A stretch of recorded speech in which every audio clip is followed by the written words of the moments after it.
Screen capture has become substantially more prevalent. I remember back when I was doing it, people were like, wow, you can do this? This is very common now. There's a lot of options. You're absolutely right. The fact that so much of work is now in a hybrid model, the ability to share our screens, record our screens, capture our screens, help people go through things step by step is only increasing. The number of captures and things that happen in our products is quite astronomical at this point. It's not a trend. This is just the way things are. I think more screen capture will happen than less forever, I think. I think forever. It's exciting for us. This is a space that we've obviously been in for a really, really long time, and watching it evolve and watching the capabilities of your computer, the resolution of your monitor, all these things play a key role in the kind of innovation that's happening in the space, and we're excited to be a part of it. Welcome everyone to another episode of IT Visionaries, and today I have a special guest. His name is Tony Lambert, and he's the CTO of a company called TechSmith. Now, if you don't know TechSmith, you probably know its products, Camtasia and Snagit, just to name a few of them. And they are in the game of video recording. Now, Tony, that's not just video recording. So give our audience an idea. What is TechSmith and what does it do? Because I just named only two of the products, but you guys have more. We certainly do. Yeah, our focus is on helping people that aren't traditional creators. They haven't been trained in Premiere and Photoshop and tools like that, communicate what they know in really rich and engaging ways. So Snagit and Camtasia are great examples of products that lean into that. We also have Audiate, a rich asset service, as well as screencast.com that helps people, get their message out, get their content out, whether that be demos of software, training, education, documentation, or just sharing information within a company. So you mentioned training, and I wanted to let our audience kind of get an understanding of what we mean. When my first gig, technical gig, I should say, in 2007 was at a company that's specifically focused on e-learning. So I learned how to use Snagit and Camtasia quite early. It was one of the few tools that could capture actual cursor movements. It could capture screen clicks. It could capture and allowed me to apply captions, for example, to explain what was happening. And that was very useful, of course, in the industry I was in, teaching people how to use technical tools. Screen capture has become substantially more prevalent. I remember back when I was doing it, people were like, wow, you can do this? This is very common now. There's a lot of options. What has that been like, and how, and what does that meaning like, what has that been like, the evolution of the industry? More and more tools are entering the market. And what does that mean for you specifically, and how you're trying to engineer, and your company's trying to engineer your products so they can stay at the forefront of this basically, it's not a trend. This is just the way things are. I think more screen capture will happen than less forever, I think. I think forever. Well, forever's a long time, but ultimately, it's exciting for us. Like, this is a space that we've obviously been in for a really, really long time, and watching it evolve and watching the capabilities of your computer, the resolution of your monitor, all these things play a key role in the kind of innovation that's happening in the space, and we're excited to be a part of it. During the pandemic, everybody was completely virtual. So a whole new set of tools and skills sort of developed out of that for people trying to figure out how do they best convey a message. If I can't stand at a whiteboard with you and diagram something out, how do I effectively communicate? And we've seen lots of tools come out of that, like Miro and things of that nature. But, you're absolutely right. The fact that so much of work is now in a hybrid model, the ability to share our screens, record our screens, capture our screens, help people go through things step by step is only increasing. The number of captures and things that happen in our products is quite astronomical at this point. So it is exciting for us, because now we got more and more people leaning into the space, and all that kind of innovation and groundbreaking work we've done on the recording side, like you said, with some of the metadata capture that we have, really is an enabler to so much of what we want to do going forward. Yeah, do me a favor. Explain that metadata capture portion because this was the reason why our company used tools like yours instead of a basic screen recorder. So if someone's listening right now and they're like, oh, well, I have access to, like, for example, Slack has video recording. The chat tools have video recording. Like, video recording's not special anymore. What makes TechSmith products special? So, on top of recording the screen and your webcam and system audio, your microphone, we're capturing all those things to separate streams. So, after the fact, in post, you can completely change around how you have your say your webcam at this portion. I want it to take up the full screen. Then later I want the screen capture to be there. But then on top of that, we also have other streams of data that we're capturing off your system, such as where is the cursor at, keystrokes on your keyboard, that you can also use to embellish your recording later. I don't know if you've had friends or colleagues that you've been in a screen share with, and they're going over some content, and they're clicking and dragging with their mouse all over. They're highlighting text as they're reading through it. It's this kind of garbled mess of distraction and kind of hurting their message. While in Camtasia, as an example, because we're capturing that cursor as a separate stream, in post, you can clean up the interactions of that cursor. You can have it go still. You can remove it entirely. You can bring it in only when you want to and have, scale it up to a nice vector scaled size. So you can really refine the look and feel of the content you're creating to keep the customer or the viewer's eyes on the thing you want them focused on or the content you want them to hear about, as a simple example. Going forward, we did in June an event where we were showing off new capabilities that we'll be releasing probably early next year. And some of those things are more rich capability around choosing what windows to record. So if you've ever recorded your screen and you get a notification pop up in front of something, we'll be able to eliminate all of those by not even capturing that and making that a part of your final recording. So lots of stuff we're doing on the metadata side to enrich that the capture on what you can do with it afterwards. Yeah, for anyone listening and trying to picture this, the way I describe it is if you were to make a user manual on how to use a software product, you would probably have to, if you were screen recording, you would record what you say, but then there'd be the transcription of it. Of course, you're giving a lot of optionality. It would kind of be long-winded, I would say, is a great example of this. It would be very long-winded. For example, a lot of the screen recording products, how they monetize is they put recording caps in time.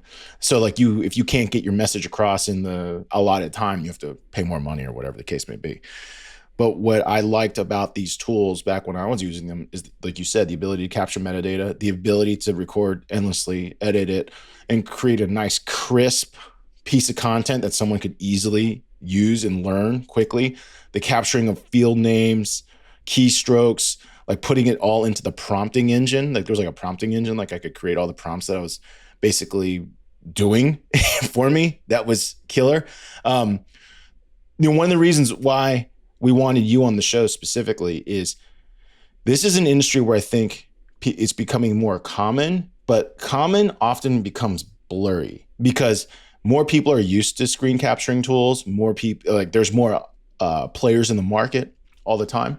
So how do you think about with your teams, how do you stay at the forefront of innovation? How do you stay at the forefront of what the customer needs? And how do you predict, how do you go about like where you're going to invest in features to predict where customers, what they want next? Because as it becomes more prevalent, it becomes easy to just assume that your product can already do that, right? Like for example, like kind of Word took over, right? And so they got to the point where like anyone who introduced a word processing engine, people were like, well, I already have Word, right? And because the more common it gets, the less likely people are looking for differences too, like search. Like I think it's be very hard to enter a search market because everyone's so used to Google, right? When Bing tried, it's like it just hasn't caught on quite like Google has because everyone got used to something. As this market continues, how do you approach these challenges? It starts with the customers and interacting with the customers. We have an awesome research team that is interviewing customers daily, bringing in insights, what their challenges are. We do shadowing at the company, so our software engineers will sit next to our tech support engineers, and as they're interacting with the customer, whether it's in tickets, chat, or even listening in on a voice call, they're sitting there and developing some empathy for what that customer's going through. So we have countless NPS data, post-purchase survey. We just have this wealth of data that's flowing in that we're using for insights and where is customer pain at. And when you're thinking about say internal training, you've got maybe you're a large multinational corporation and not all of your staff speak the same language or have the same primary language. So the notion of creating internal training is a lot more challenging when you're also needing to figure out how to localize it. So keeping abreast of what are those large challenges really enables us as new capabilities from a technology standpoint show up, ready to lean in and figure out how to really reduce that burden on someone. So, you mentioned captioning when you were talking about your previous usage of Camtasia. Well, what if it also translated that in your captions into 3 other languages to support your staff? If you're an IT group and your company is consolidating, or you did an acquisition and that company that you're acquiring used Salesforce and you're using Dynamics, now you've got a dissonance that you're eventually going to have to resolve. What is the vocabulary between those two? Maybe I want to make some training videos to help the sales team that's coming on understand how things will work and play in somewhere like Dynamics. So there's really no end to the number of problems that people have that they need to help train people on. And there's voracious appetite for video content, as the way that people convey information today. So we're right there at the forefront, helping people be more effective in bringing their messages that they need to share to bear. So as these capture tools get more powerful and the ability to, like you said, recognize metadata, recognize what people are doing, provide translations, all kinds of good stuff. So it's not just a video, right? So I want people to really, since this is a podcast, it's hard to imagine like one of the things that you can create are like actual on-screen call outs with possible prompts. I know that it can produce, or it used to be able to produce, or it must still, we would make them called job aids, like little printouts that say step 1, do this, step 2, do this. So all these things to make it simpler, easier to learn and use applications as we know. The average job right now is like 30 or 40 applications. I have no idea. We're using more and more all the time. There is no one-stop shop. There is no such thing in our current world.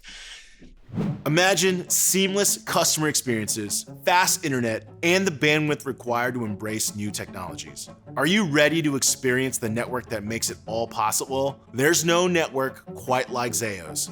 With North America's largest independently owned fiber network, Zayo provides the backbone, connecting your organization to what's next. Thousands of data centers to cloud on-ramps, towers, and points of presence. Zayo's network carries massive amounts of data globally every single day. What really sets Zayo apart is their coast-to-coast routes spanning from Canada into Mexico that you simply won't find anywhere else. The most innovative companies choose Zayo because they are not just connecting places, but connecting what's next for you. Discover the power of Zayo's network today. www.zayo.com/network. With this power also, to me, puts a new layer of challenge for you, which is, number one, if we're capturing higher quality video, that's file sizes are huge. Yep. So then we got to move it someplace secure. And then secure becomes the big thing, because inside the enterprise, I'm sure there's a lot of IP that is captured in these videos that they just don't want getting in the wrong hands. So then the distribution becomes a challenge as well. Are these all things that you guys tackle, or do you, how do you envision where this goes? Because, I think there's a plenty of trade secrets that a tool like this, it's not a virus, but it could capture a lot. So in the wrong hands, it's bad news. Absolutely. And, we have millions of customers, whether you're an individual person to a giant multinational corporation. So, and they have different needs and different requirements from a security, privacy, data protection, et cetera, standpoint. And, it's also coming to bear is as AI capabilities come to the forefront and we start to deliver AI capabilities in our products. So there's another layer of that concern about your data and protecting it. So we have a whole host of ways that we try to help organizations leverage our products. We have some companies that are unwilling to have even one data packet leave their network. Wow. And so we have from our products, right? And so for companies like that, even the way our software gets activated, we have special tooling and special builds in place, to handle passive licensing for an organization like that. Also, our levels of the Camtasia product line has 3 plan levels right now. And at the essentials level, none of your content will leave your device unless you explicitly do so. So what do I mean by that? You've made your recording, you've made all your edits. Now you want to export it. You're consciously choosing where you're exporting it to. Going further than that, we have deployment tools. So if you're in an enterprise and you don't want content to go to YouTube, then you can, as part of the rollout of the software, can disable outputs like YouTube as an example. So there's lots of capability there to keep it as safe as you can. Snagit, we mentioned that product earlier. Snagit is an amazing research tool. It's an amazing documentation tool. You can configure it to store that data in the cloud, but it's sort of a bring your own cloud approach. So is your company leaning into OneDrive? Then boom, our captures will only go to OneDrive, and then it's shared. And if you got a new machine, or if you have 2 machines, you can access them there. Similarly with Google Drive, Box.net, Dropbox, these are all kind of libraries. So we try to lean into giving the customer the ability to turn off features, having levels of the software that just inherently don't have some of these features. And then when you do want those features, having ways that you can sort of bring your own cloud or bring your own technology to bear. And there are tools that we have that if you want to leverage TechSmith's cloud, you can through products like screencast.com. But we have you covered depending on what your needs are. So then this becomes a common question among our, let's say, new technical leaders, new founders that are starting companies. And you uniquely also have this problem. So you're now servicing enterprises to like maybe a small 1, 2, 3 person operation. Absolutely. Everyone's got different requests. So one of the common complaints in software is that when it's for like maybe small businesses and single users, it's usually a nice, simpler experience. There's obviously less features, but it's really easy to use and take advantage of. But you just mentioned all these like access control libraries and stuff, and that's obviously very complicated. How do you deal, or how do you evaluate and balance that? Like, hey, enterprises need this. Most people want a simple experience. It's actually very hard to build a robust, easy to use tool, because you can run guilty of, let's just add another button, add another decision tree, add another selection switch. Before you know it, the way I look at it is like, like you mentioned Premiere, but if I take a look at an Adobe Photoshop product, like the amount of options is overwhelming. And then Canva came along and simplified it. Everyone went to Canva, but now as Canva keeps adding features, it's getting to the point where Canva's kind of hard now. It's back to me. Yeah. It's going to get hard kind of soon. Sure, sure. Yeah, no, it's a great question.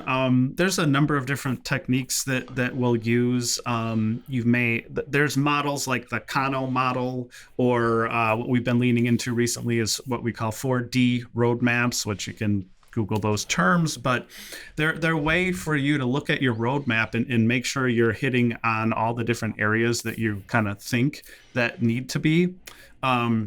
We usually embrace like end user functionality, and then figure out what the enterprise needs. What does the customer need? So end user is the person using Snagit, using Camtasia, and then customer, that's zoomed out to the IT stakeholder, the security stakeholder, the privacy stakeholder, etc.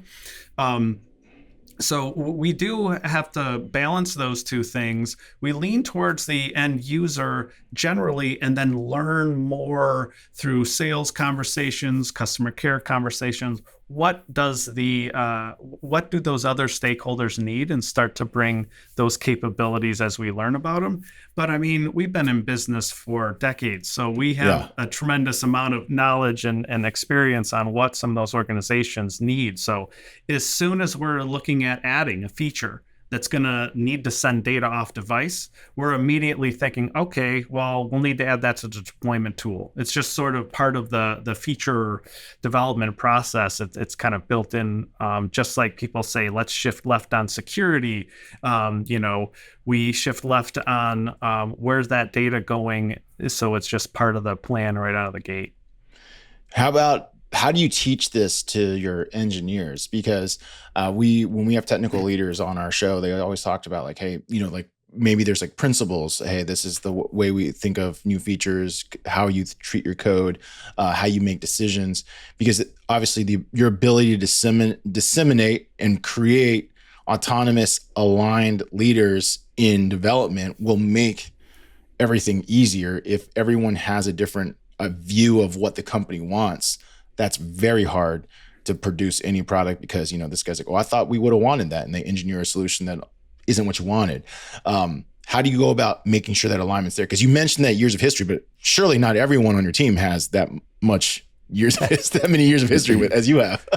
we have fortunate culture or otherwise, we have a lot of people with a lot of tenure here. That's awesome. That doesn't mean we don't have people that are, coming in fresh out of college or what have you, but we do have a lot of folks that have been here for a long time.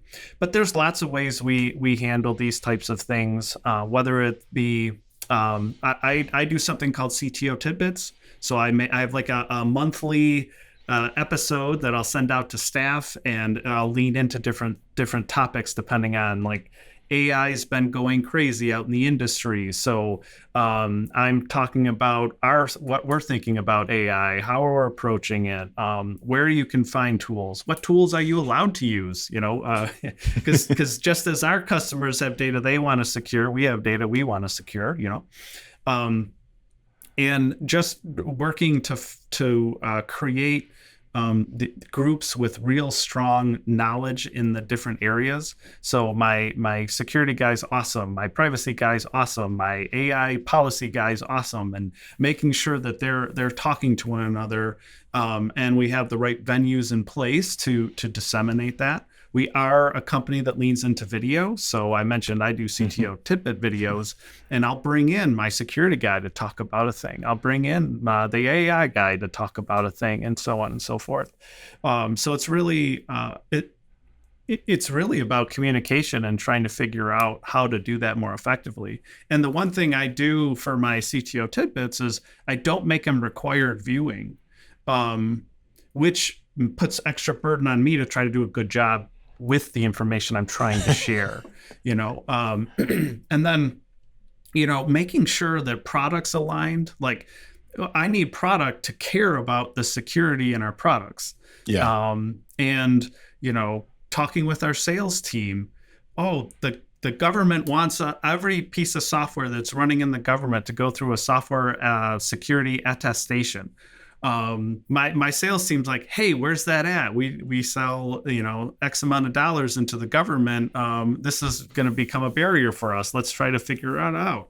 And so you look for those signals to create urgency and alignment. And, fortunately, security issues, as an example, are always prevalent and nonstop. Yeah. So there's lots of opportunity to lean into tooling and things to try to level up the security for reasons that our customers deeply care about.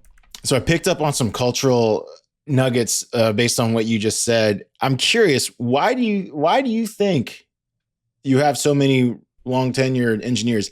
Engineers often have, I'm gonna say often, have a reputation of possibly job hopping, not because maybe they don't dislike the company, but we hear about it all the time. Another company raises a huge amount of money, they waive whether it's problems, whether it's projects, whether it's industries, whether it's money, it doesn't matter. Engineers are very much so in demand, and its retention is something every CTO and CIO is trying to figure out how to improve. We know that a great engineer has a world of options of where to choose to work. Why do you think you have so many that are tenured, wanting to stay at TechSmith? I'm biased, but I think our culture is really excellent. I think we do deeply care about the customer. I think the integrity across the company is very high. We don't try to burn people out. So work-life balance is important to us. And I think when you come into TechSmith and you start interacting with the people, you right away kind of feel that. Me as a leader, I know I don't know everything, so I need my team to be creative, to be experimental, to bring their ideas, and I need to support them when they bring those things.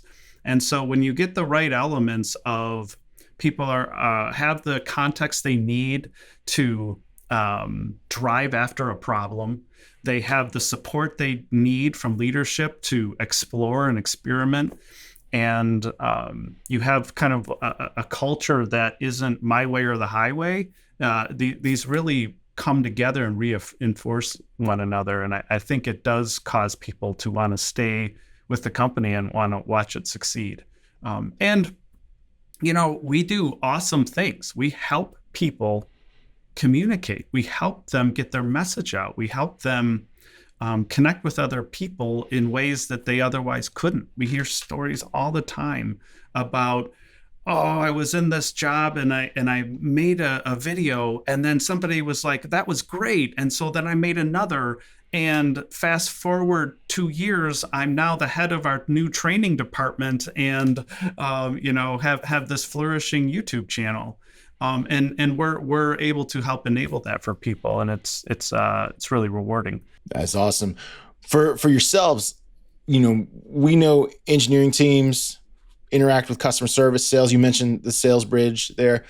I'm curious. I'm assuming everybody at TechSmith has to use a TechSmith product when trying to communicate a problem to solve. I mean, I'm just assuming that. Is that true? Like, am I wrong or right? Does like everyone kind of know how to use these products so that, when I have a problem, it's better for me to make a video, be like, hey, demonstrate, like, this is where I'm having trouble. And then you can make a video back, says demonstrate back, like, hey, this is the solution. And there go, you're really drinking your own champagne at that point. And hopefully, finding the gaps that make it hard to communicate or whatever the case may be.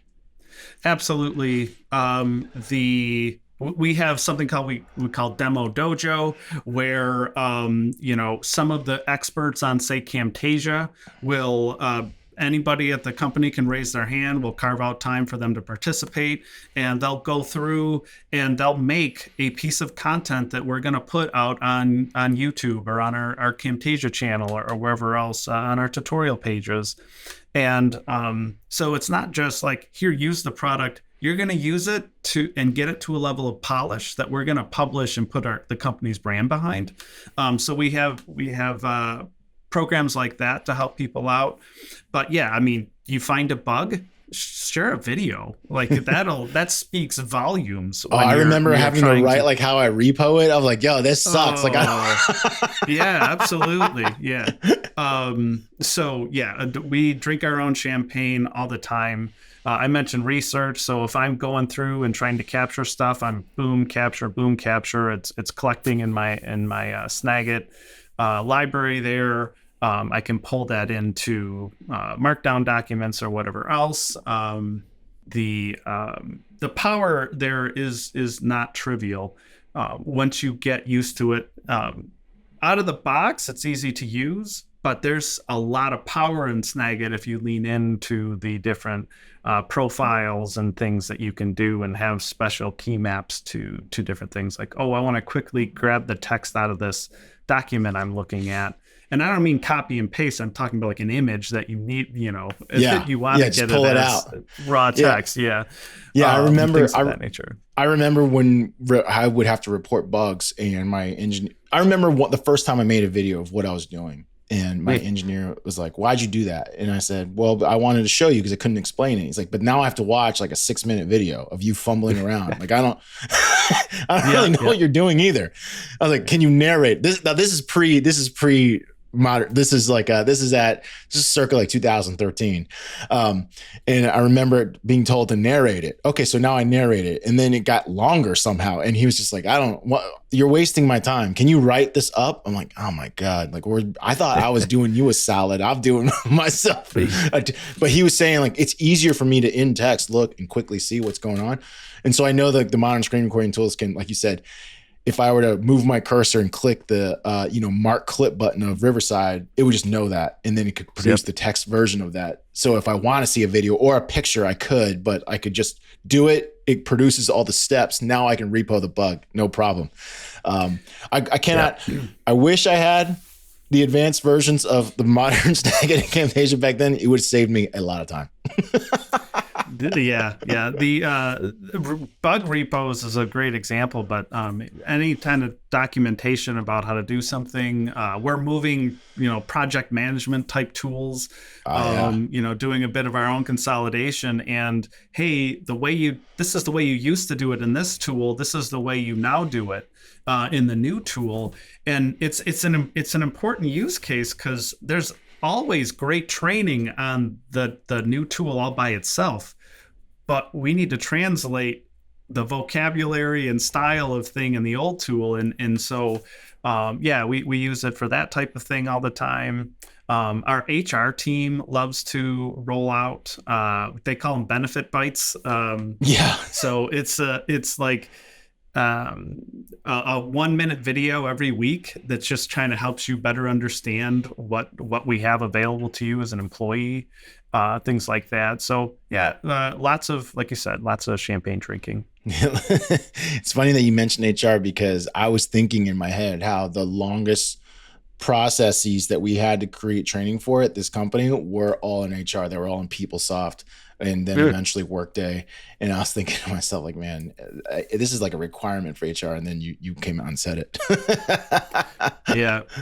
Imagine a world where your data flows like electricity, unseen, yet powering everything you do. A world where high availability, low latency, and disaster recovery are not just expectations, but realities. Welcome to the future, powered by Zayo's network. Zayo has meticulously designed North America's largest independent fiber network, a network that isn't just vast, but strategically planned, connecting the places that matter most to you. Thousands of data centers, cloud on-ramps, towers, and critical points of presence. Cross-continental routes unique to Zayo offer connections that you just can't find anywhere else. Zayo provides routing diversity that ensures your operations never skip a beat, and ultra-low latency for when microseconds matter. In a world that never stops, Zayo is the network underneath it all, helping the most innovative and forward-thinking companies grow. Because Zayo doesn't just connect places, they connect possibilities. Discover the power of Zayo's network today. Visit www.zayo.com/network. Our head of HR, Amy, has been with the company for, good Lord, I don't know how many years. It's it's got to be in the vicinity of 24 years, somewhere, something like that. So and she started out as an intern, in like customer service. And so she knows the products, and the company through and through. And so she's definitely been leading the charge and leveraging these types of visual communication tools, to help staff out, frankly. And one of the things that we noticed also, and you've also supported in this conversation, is that we noticed there's quite a bit of like content creator roles, I would say, at TechSmith, right? If I were to go through your LinkedIn, I'll see like producer. And so the company has made a substantial investment in, like you said, continue drinking the champagne, making content, leveraging the tools to demonstrate it. Where did that decision come from? If there's a couple of ways to look at that. I mean, if you go way back in time, we were one of the first companies to lean into the evangelist idea. A member of our staff, she's no longer with us, amazing person. She went up to the CEO and said, "You know what? I think I want to become an evangelist for the company." And at the time, this was not like a thing out in the marketplace. And Bill, the former CEO, he was like, "Well, okay, give it a rip." And Betsy Weber is the person's name. She's amazing, but she started going out there and trying to just purely lean into this evangelist style way of communicating and getting the message out. And I think that was sort of the impetus that started to grow from there, from our marketing department's standpoint, about we need to have our message out there. We need to figure out ways to convey. If you went to our website, you'd see a lot of text. We're a visual company. Where are the images? Where's the video? And it just sort of like got a synergy going inside the company until now. Like, there isn't anyone at TechSmith that's not going to be creating a video for some reason. Yeah. In a lot of times it might be just simple workplace communication reasons. We're going to meet on a particular topic, and we want that meeting to be really productive. The best thing I can do to facilitate that meeting is have everybody do a pre-watch of a video to have the level set of context, so we can walk in the room and immediately start debating and working on the problem, as opposed to spending time and energy with context that everybody could get at their own speed. Speaking of speed, that's another thing that's an important in this whole space, is the fact that you've got variable feedback, a variable play feedback. Yeah. That engineer that was so frustrated for that 6-minute video probably could watch it at 2x and get the gist of what you needed and what they needed to get out of it in maybe 3 minutes or less if they're scrubbing through it. So anyway, the point is that the playback environment has gotten so much better as well. It's not just the creation tools that have come a long way. So, we've talked. Our time's almost up, but we've talked a great deal about how you guys go about innovating, how you build for enterprise, as well as take care of the end user first. Culture, tenure. Where do you see this industry going? This is more like hypothesis, because when this season started, we said we wanted to do more with people's physical lives. We didn't want to have too many guests on for software's sake. But the reality is that video, or learning from video, I believe touches 100% of people now. I think everybody learns from video. I don't think there is someone right now that doesn't learn from video. So even things that are done in the physical world. So a great example is we had to make training materials for utility companies because they have water meter readers, but they have to enter and log their entries or possibly correct entries in a system. So it had to transfer like, hey, the meter reader, and then of course their computer system. So this is something that touches everybody. So which also means you have more competitors than ever. Tell me, what are some ideas you have for the video industry? Is it any like ideas that you have in the next 5 years? You think that something's going to emerge that we haven't seen before? I'd love to hear your opinion on this. Well, we're not just any video. We're Right. about, communicating, training, education, things of that nature. Yep. I mean, if you're people out there paying attention to things like Sora and all these things, like we don't generally need to create a video of a woman walking down a rainy street, right? So I think we're well positioned given the fact that so much of what we try to convey in our modern lives takes place on some kind of a screen, right? Yeah. But I don't know, maybe things like the metaverse take off and now we have a whole different set of challenges that we need to lean into if I'm putting on, goggles and I'm in a virtual space. I still don't see that really resonating in the workplace. So, but you never know. Young kids that grew up on a headset may start to have a different view of what work should look like as they move along. The advent of where we're at with large language models as they become more and more multimodal, I think really transforms how you create your videos in terms of if I make a mistake and I don't like the way it sounds, today go on YouTube, you're going to see jump cut after jump cut after jump cut. In the future, as the AI models get better and better, they'll probably be able to smooth over those bumps and make them look less jarring.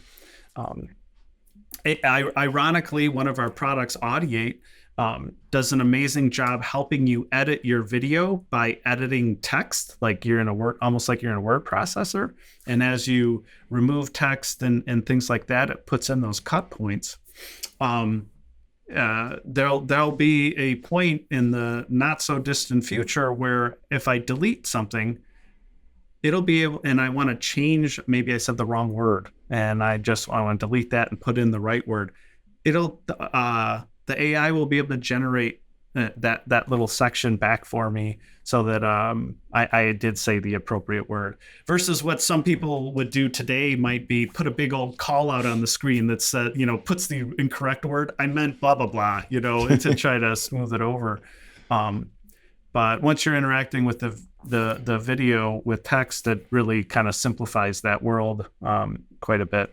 So I don't know. There's just it's hard to say what things are gonna look like. I'm really excited about what some of the capabilities are coming with the LLMs, but you keep waiting for that one that's gonna be the next like really big jump. Like people are kind of holding their breath on what does ChatGPT 5 look like, because they've kind of been in the lead depending on which thing you're tracking. And is it really going to be that big stepwise jump, or is it going to be just kind of the same but a bit faster, a bit cheaper to run, things of that nature? So well, I can say I have, as a subscriber of GPT-4, I find myself using it less and less, actually. Yeah, I actually have not used it nearly as much as I did when I first got it. I remember, I'll give you an example. I wanted to pull like specific information off of someone's PDF, like someone PDF'd a table for me. So I was like, extract this for me. And it couldn't do it. So I was like, this is annoying. I ended up manually typing it in. But oh geez, yeah. But I got some fun scenarios. So I prepared some and I wanted to ask you, like, do you think this is in the near future or far future? So we'll put the benchmark at 5 years. All right. So 5 years. Okay. Is it less than 5 years away or more than 5 years away? But these are some things that I can see: video, smart video, AI, and the ability to create materials, training materials or educational materials from it to be immensely helpful. All right. You ready? Okay. When will it be able to do diagramming? So imagine I'm teaching people how to tie knots.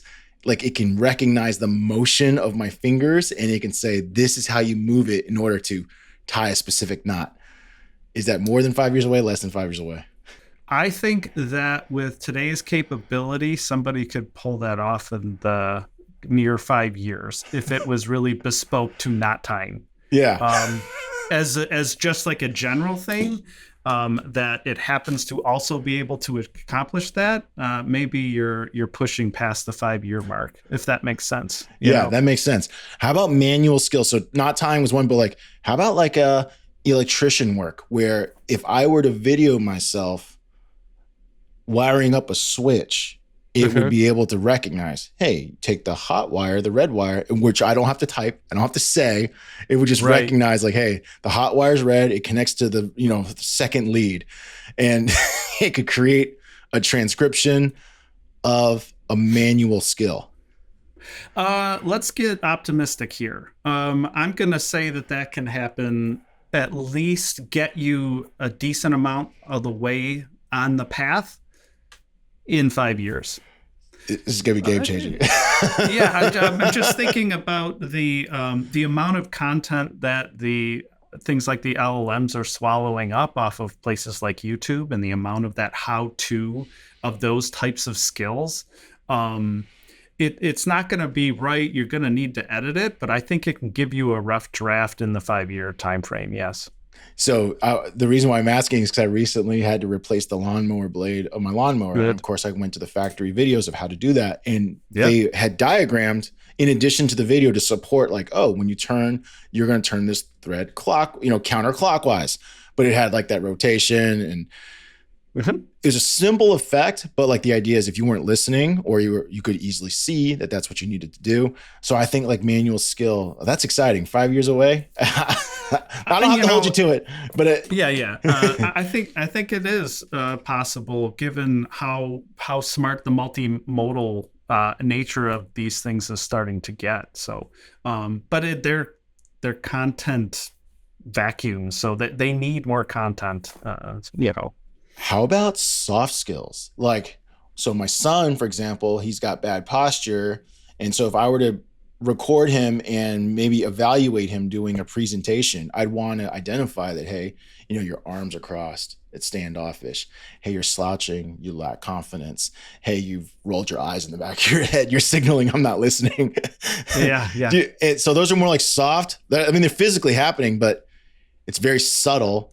Do you think video capture training software will ever teach soft skills like that? Absolutely. I don't see why it wouldn't. It won't be, it'll be sometime before it's really good at it. Yeah. But I think you can already find some evidence. Like you can take a video and, you could say, grab every keyframe or, and then like analyze this. And what can you tell me? Do you see evidence of slouching? Do you see evidence of, the person not looking at the camera? Do you see evidence of these things? And you can ask these questions of an LLM today. That, like I said, is multimodal. So it's really more a function of those will get better over time. They'll get faster over time. They'll get cheaper to run over time. And it goes back to your knot tying example. If somebody leaned really hard into that problem, I guarantee they could make something in the next 5 years that would help you diagram in how to do knot tying. But the LLMs, are more generic. Yeah. But they can, with the right prompting and thinking about how you would break the problem down, I think you could get pretty far along on that problem in the next 5 years. I think, and personally, they can use audio tone, the tone of your voice. You sound kind of down. Oh yeah, that's great. That's great. It feels very lots of negative words. What about like some inspirational, exciting words? So there's lots of ways you could lean into those soft skill things. Yeah, for sure. Because there's already sales recording software that will like analyze your sales calls. TechSmith probably uses some where it's like, hey, you did all these things, but I'm thinking about that, like the world of, like you said, that video education capture. Like I want to teach people how to do it. Maybe evaluation is obviously part of learning.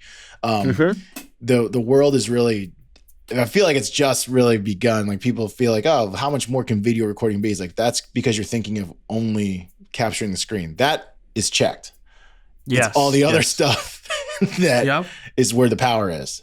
Yeah, we want to go faster. I got more content I want to create. I got more types of audiences. Maybe I need to create the same video multiple times to target different audiences or different generations. It's there's no rest in a video creator's life. Like there's just Yeah. always more that people want. So. Yeah, yeah. And then, like you already mentioned, and then in the hands of different creators, it's really no different from any other tool, right? Like you give me a hammer, I'm going to build you nothing because I can't build anything. But in a master carpenter's hands, you can get something really elegant and simple back.